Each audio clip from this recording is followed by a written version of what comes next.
Come on, just tell me, what's playing here? Star Wars, right? Star Wars? Star Wars?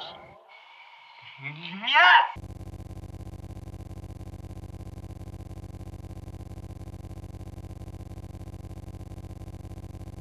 Hello, fellow followers. Welcome back to FanZcene. Greg here, and today I have for you my Blu-ray movie review of 5/25/77. I've been waiting for this for quite some time to see this, and it took me a little while to get the Blu-ray here. But I gotta say, I was pleasantly surprised with this movie.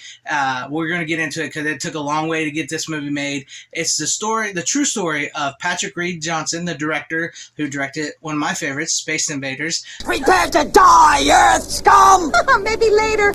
In the summer of '77, well, a little more than just the summer of '77, about how he wanted to become a filmmaker, his first love, and a little Star Wars movie that would change the world. So first I want to show off the Blu-ray here a little bit because I do love the slipcover for this. It's very provocative of the 70s Star Wars vibe, and I just love that. I love the poster art. It's like Drew Struzan right there. I love that. And there's the front and there's the back.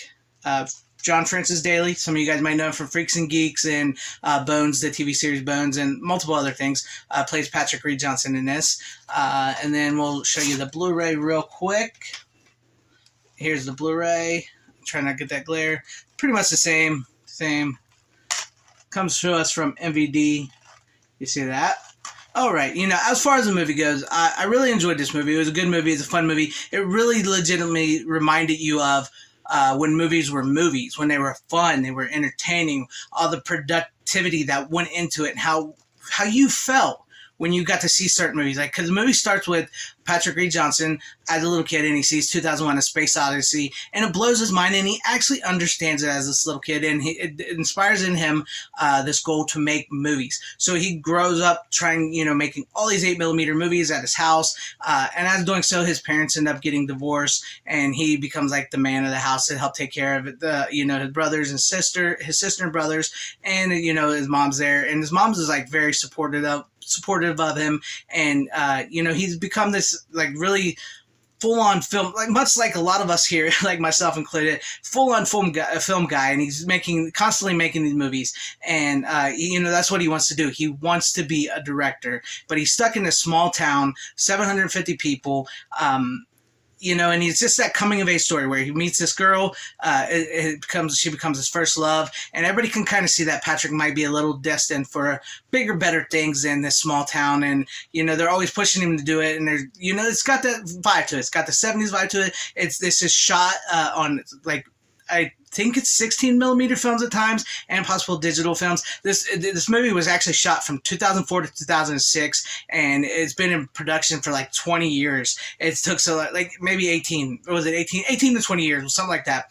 It's been a long road. So, and there are scenes in this where you can tell like the faces are superimposed on other faces, and a lot of model work was done in this. There's very few CGI. There's CGI, but not a lot. But Patrick here, Reed Johnson, the actual guy, he built models. Douglas Trumbull from 2001: Space Odyssey really inspired him, and the whole thing was as he's going through this summer, this town, falling in love and trying to figure out what he wants to do with his life and everything, and his family, the way it's become. He's trying to find Douglas Trumbull to get in touch with him to try to go out to Hollywood and, share his movies, maybe get things rolling. And eventually his mom calls up the editor of Starlog magazine, Herb, and gets him out there to Hollywood. And he's going to meet Douglas Trumbull, but he ends up stumbling upon Steven Spielberg making Close Encounters of the Third Time, which is absolutely outstanding. And then he meets Douglas Trumbull, and he kind of is lost for words and he can't do it. And so, when he comes back to his town, everybody thinks he'd blow it. And then they're like, but what else happened? And he's like, well, one other thing did happen. And so it flashes back, and we get to see the beginnings of Industrial Light and Magic, ILM, Dykstra showing him around, showing him the Death Star, showing him all the Star Wars stuff. And the moment he takes him and he lets him see a rough cut of Star Wars. And that moment, that's just oh man, it makes you remember why you loved Star Wars, the original Star Wars. I will be straight honest with you. I do not like the sequel trilogy. I do not like what Disney's done with any of Star Wars whatsoever. I stick to the originals. And when he sees the original Star Wars, that scene, that the way it's played out, it's beautiful. And then, you know, he goes back and he wants everybody in the town to see it. And I really love the fact that, like, when it comes down to like why he wants everybody to see it, I agree with, I sort of agree with that, but I also get it's like therapy for him because like it was his family, with his mom, dad falling apart, and why he made movies and everything. But he says, like, you know, when you're in that theater, in a packed theater, and the lights are off, everybody is sitting next to somebody that they normally wouldn't be around in real life. You know, there's no cliques, there's no jocks, there's no nerds, there's no potheads, there's no none of this, that. You know, everybody's in this dark room getting lost inside this movie, and it's all like a family. Nobody's arguing, nobody's fighting.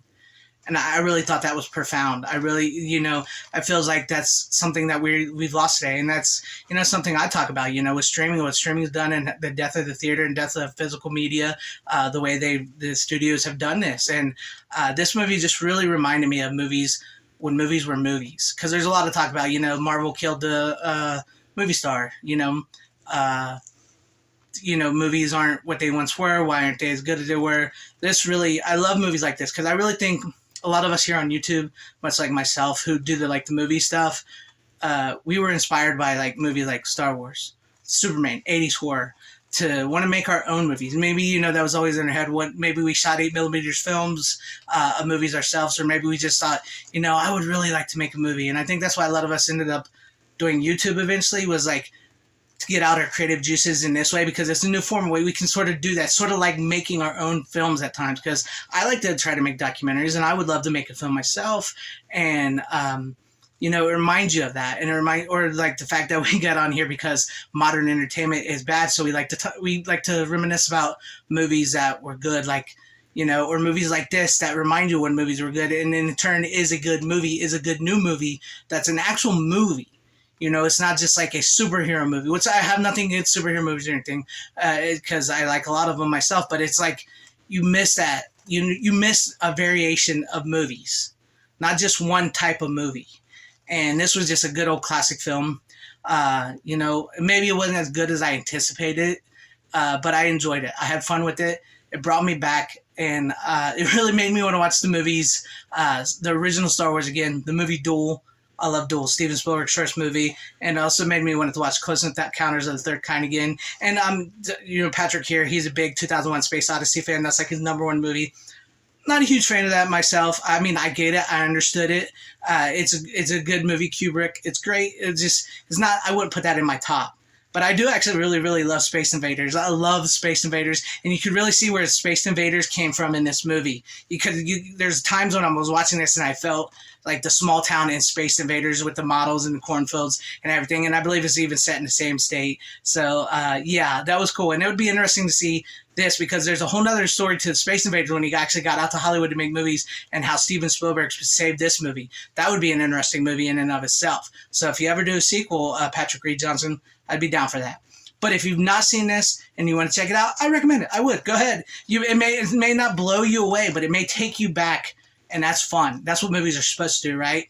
So, you know, check it out if you want to check it out. I'm glad I got it. I really do dig the slipcase here, and it's got some really great performances. And Patrick Reed Johnson himself actually directs this movie, so that's cool. But let me know what you guys think about all this in the comments section down below. Have you seen it? Are you going to see it? What are some of your favorite classic movies from the 70s and 80s and all that? Because, man, now that's a decade. Those are decades for movies. So let me know all this in the comment section down below. And if you liked what you saw here, please consider liking, hitting that bell for notifications, sharing the video out for everybody to see. I would truly appreciate that. And please consider subscribing, you know, if you do like what you saw here, because I would appreciate that as well too, or become a channel member. I thank you guys for watching wherever you are. Please have a great, safe, happy, healthy day, morning, afternoon, evening, and night. Always support physical media. It is a superior format. Godspeed.